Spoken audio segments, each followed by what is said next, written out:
Caleb stood on the dusty platform of Redemption Gulch, a place whose name had always felt more like a hopeful prayer than a statement of fact. The sun beat down on his worn hat, but he barely noticed the heat. His focus was singular, fixed on the shimmering tracks that disappeared into the vast, indifferent horizon. For months, this day had been a distant point of light, a promise of companionship in a life defined by sprawling acreage and profound solitude. He was a wealthy man, the owner of the largest ranch in the territory, but his wealth was a quiet thing, measured in cattle and land, not in gold chains or boasting. He clutched a small, tintype photograph in his hand, the image of a woman named Eleanor, her smile serene and her eyes promising a shared future.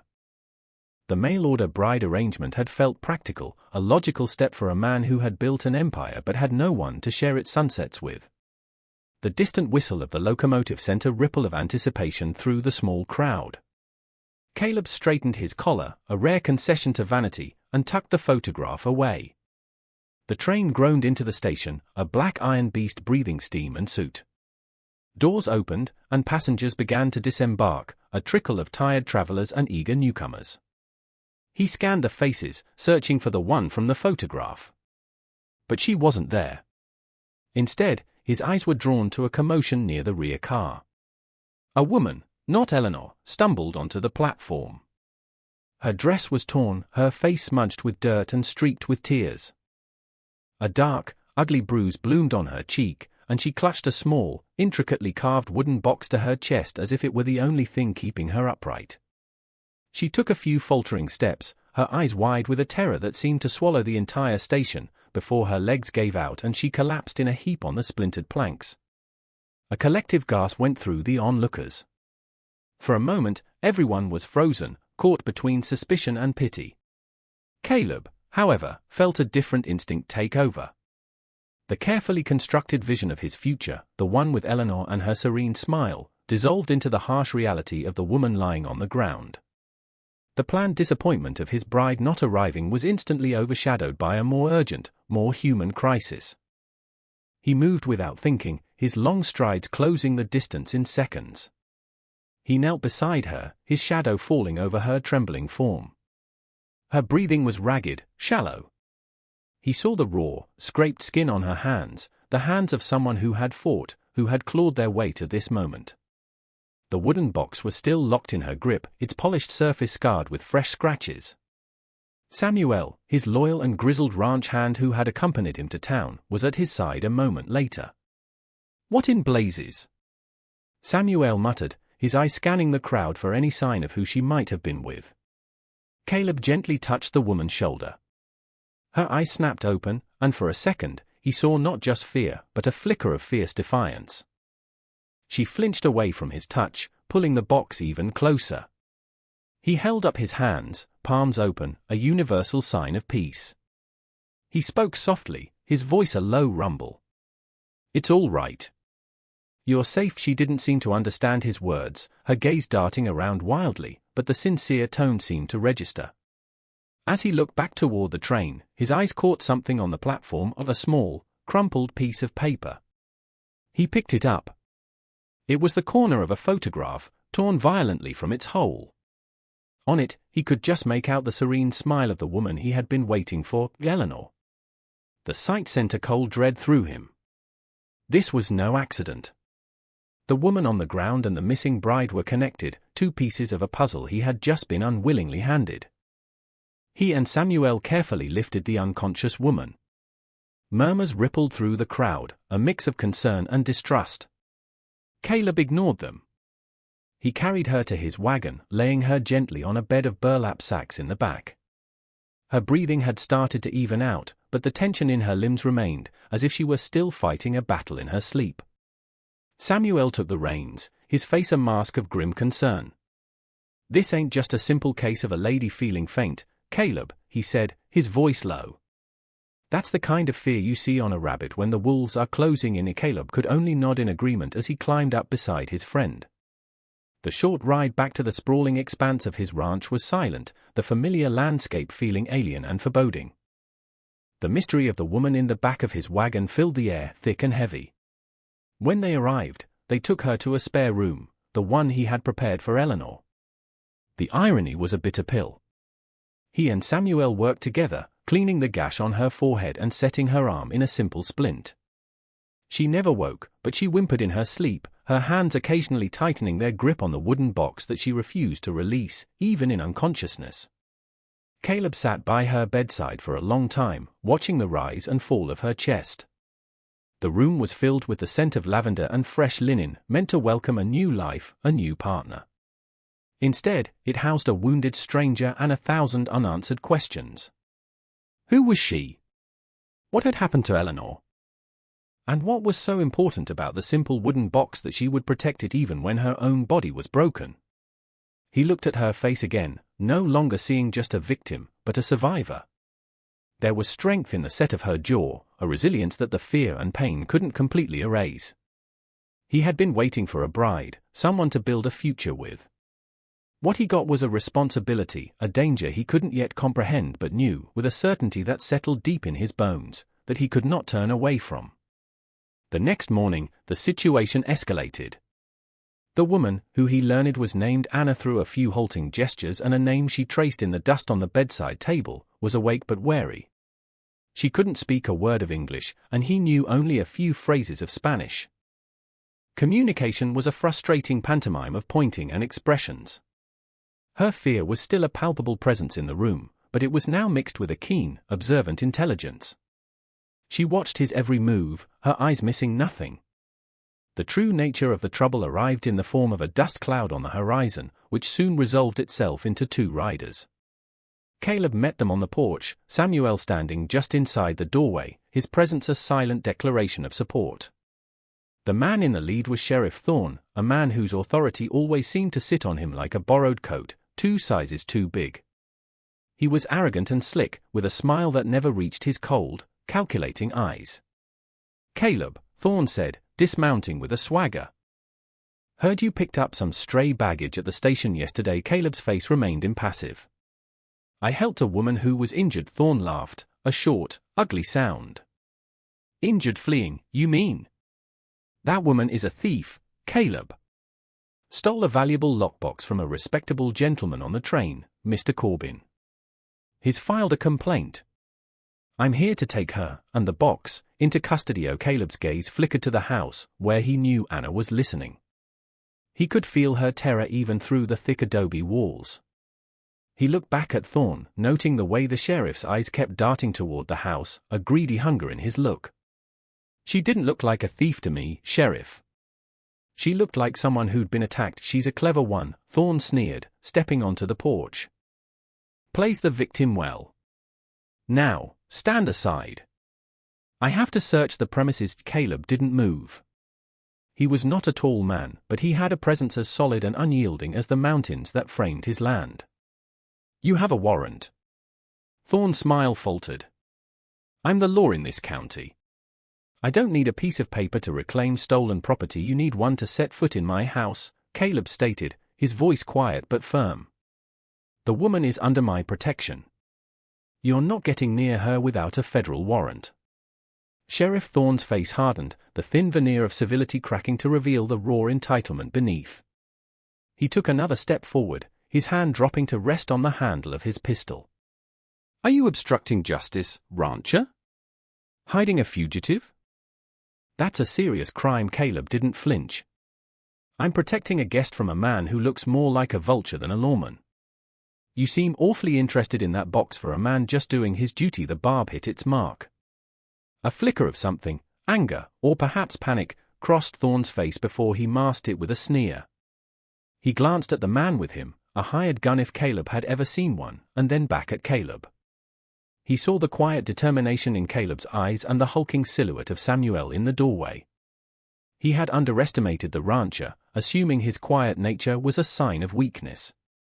It was a common mistake. This isn't over, Thorne snarled, backing away. I'll be back.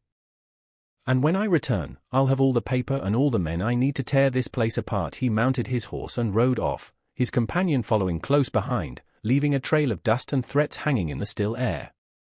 The moment they were gone, Samuel stepped out onto the porch, a rifle held loosely in his hands.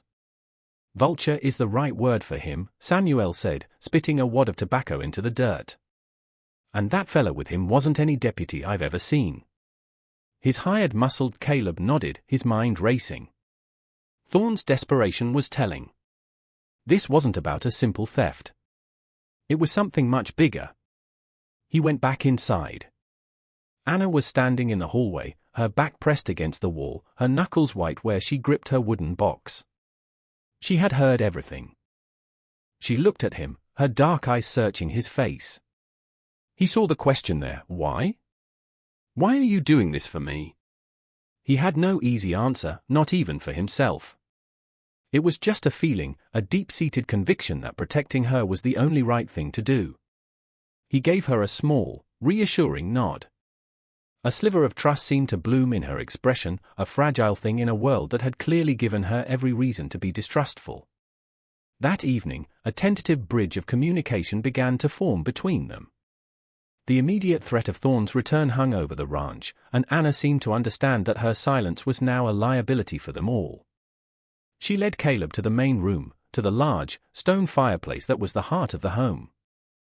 She took a piece of charcoal from the hearth, its blackness stark against her pale, scraped fingers. On a clean, flat piece of kindling, she began to draw. Her hands moved with a surprising swiftness and certainty, creating simple, evocative images that told a story more powerfully than words ever could. She drew a small ranch, much humbler than Caleb's, nestled in a valley. She drew a happy family, a man, a woman, and herself. Then, the drawing turned dark. She drew a new figure, a man with a cruel smile and a fancy suit, Mr. Corbin, Caleb presumed. She drew him handing a bag of coins to another figure, a man with a star on his chest. Thorne. The picture was chillingly clear.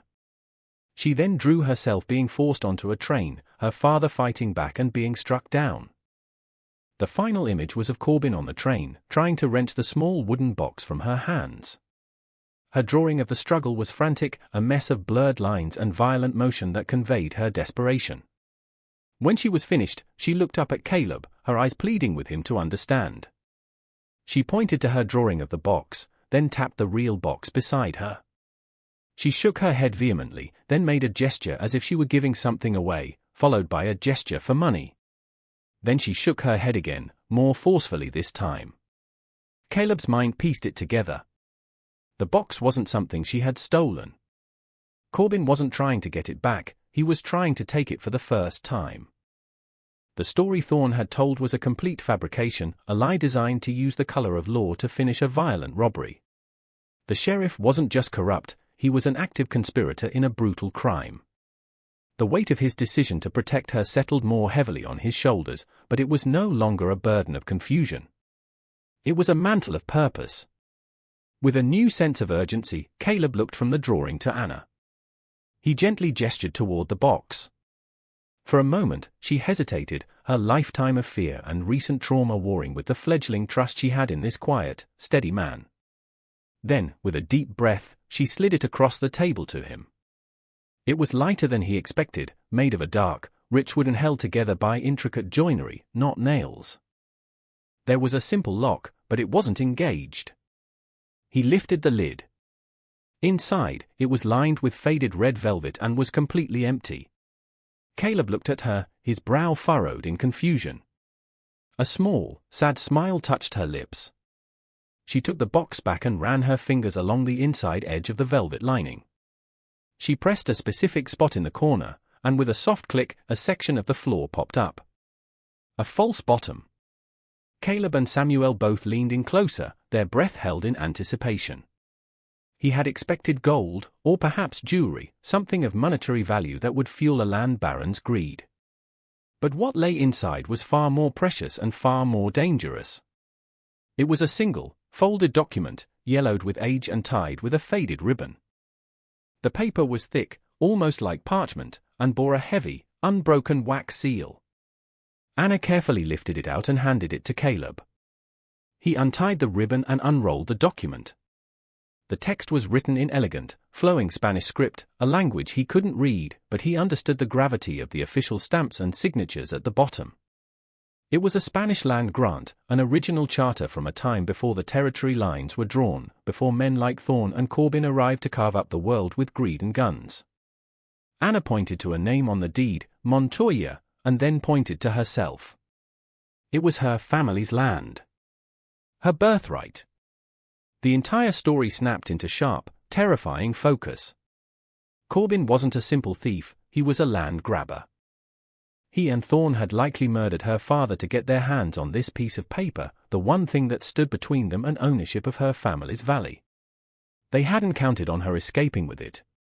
The silence in the room was heavy with the weight of this revelation. The deed wasn't just a piece of paper, it was a symbol of heritage, of a family's entire history and future. And now, it was a death warrant. Thorn won't come back with a warrant, Samuel said, his voice grim. He can't risk this getting in front of a real judge. He'll come back to bury the evidence. And as with it, Caleb knew he was right. The confrontation was no longer about sheltering a fugitive, it was about making a stand against a murderous conspiracy. They had to prepare. The hours that followed were a flurry of quiet, purposeful activity. They weren't soldiers, but they were ranchers, men who knew how to defend what was theirs. They boarded up the lower windows, leaving small slits to see and shoot through. They brought extra ammunition from the storeroom and loaded every rifle and pistol they owned. Caleb mapped out the property in his mind, noting the natural choke points, the areas of cover, and the fields of fire. Throughout it all, Anna was not a passive victim. Her fear had been forged into a cold, hard resolve. She refused to hide. She insisted on helping, hauling water, and stacking crates to reinforce the doors. Her movements were efficient and strong. She took one of the smaller pistols Caleb offered, her hand steady as she checked its load. She then led him to a small window in the loft of the barn, a position that overlooked the main approach to the house. She gestured, indicating she would watch from there, an early warning system. Caleb was struck by her courage. She had lost everything, but she was not broken. She was fighting back with every ounce of strength she possessed. As dusk began to settle, casting long, menacing shadows across the valley, a fragile sense of calm descended upon the ranch. The three of them were a small, unlikely garrison, bound together by a shared sense of justice against a tide of corruption. Caleb looked at Samuel, his friend of 30 years, and then at Anna, the stranger he'd known for barely a day. He was risking everything for her, his home, his life. But as he looked at the righteous fire in her eyes, he knew, without a doubt, that it was the only choice he could have ever made. The attack came just as the last vestiges of sunlight bled from the sky. It began not with a shout, but with the quiet, unnatural sound of a fence wire snapping in the distance. A warning shot from Anna's position in the barn loft cracked through the evening air, shattering the tense silence. It was immediately answered by a volley of gunfire from the darkness, bullets thudding into the thick adobe walls of the house. Thorn hadn't come for an arrest, he'd come for a slaughter. "They're trying to pin us down in the house," Caleb yelled to Samuel over the din. "We'll be sitting ducks. We need to split their focus." Samuel nodded, his face grim in the flickering lantern light. "I'll hold the front. You slip out the back and circle around to the stables. Hit them from the flank." It was a classic, desperate strategy, but it was all they had. Under the cover of Samuel's suppressive fire, Caleb slipped out a rear window, moving low and fast through the familiar shadows of his own yard. The night was alive with the crack of rifles and the shouts of Thorn's men, their forms little more than fleeting shadows in the gloom. Caleb's heart pounded against his ribs, not with fear but with a cold, focused adrenaline. He reached the stables, the smell of hay and leather a comforting familiarity amidst the chaos. He climbed to the loft, his eyes scanning the skirmish line. He saw Thorn directing his men from behind the cover of a water trough, his arrogance on full display. Taking a deep breath, Caleb raised his rifle, aimed carefully, and fired. The shot kicked up dirt right at the sheriff's feet, sending him scrambling for better cover and throwing his men into confusion. The tide began to turn. Now fighting a battle on two fronts, the attackers lost their momentum. Anna, from her high vantage point, continued to fire sporadically, forcing them to keep their heads down. The fight devolved into a grueling war of attrition, moments of frantic shooting followed by long, tense silences. Finally, Caleb saw his chance. Thorn, enraged and desperate, was moving toward the barn alone, intending to silence Anna himself. Caleb dropped from the loft and intercepted him among the hay bales, tackling him to the ground. The fight was brutal and short. Thorn was a bully, not a brawler. Caleb disarmed him, his fist connecting squarely with the sheriff's jaw, sending him sprawling into the dirt, dazed and defeated. With their leader captured, the will of the hired guns evaporated. One by one, they surrendered, throwing down their weapons as Samuel rounded them up. The sudden silence that fell over the ranch was more profound than the preceding noise. The air was thick with the smell of gunpowder and sweat. The battle was over. As if on cue, a new set of riders appeared over the rise. For a heart-stopping moment, Caleb thought they were reinforcements for Thorn, but these men rode with a disciplined order, and the man in the lead wore the unmistakable uniform of a U.S. Marshal. He dismounted, his weary eyes taking in the scene, the captured men, the bullet-pocked house, and Caleb standing over the groaning sheriff. "Looks like we missed the party," the marshal said, his voice dry. "I'm Marshal Reed. Been tracking a land-grabbing ring led by a man named Corbin for months. Got a tip he was working with local law enforcement to force a family off their land." He looked at the deed, which Caleb held out to him. Reed examined it carefully, then looked at Anna, who had come down from the loft. A look of understanding passed over his face. "This deed," he said, tapping the paper, "is the final piece of evidence we needed." Justice, it turned out, had not been entirely absent, just slow to arrive. In the days that followed, the full extent of Thorn and Corbin's criminal enterprise was unraveled. They were taken away in federal custody, their reign of greed and violence brought to an end. Redemption Gulch had started to live up to its name. Anna, with her land and legacy secured, chose not to return to her now empty valley. Instead, she stayed, working alongside Caleb and Samuel to repair the damage to the ranch. A new, unspoken understanding grew between her and Caleb. They had been forged in crisis, two solitary people who had found an unexpected connection in a fight for survival. He had been waiting for a bride to fill the silence of his life, but he had found something more profound, a partner, a survivor, a woman of unshakable strength. One evening, they stood on the porch, watching the sun set over the vast, peaceful land. She still spoke little English, and he spoke little Spanish, but they no longer needed many words. He had protected her, and in doing so, he had saved himself from a life of quiet emptiness. In a world that often tests our courage, one man's choice to protect a stranger changed everything. It serves as a powerful reminder that true wealth is not measured in acres of land or herds of cattle, but in the strength of our convictions and the integrity of our actions. The decision to stand for what is right, especially when it is difficult, is the ultimate measure of a person's character.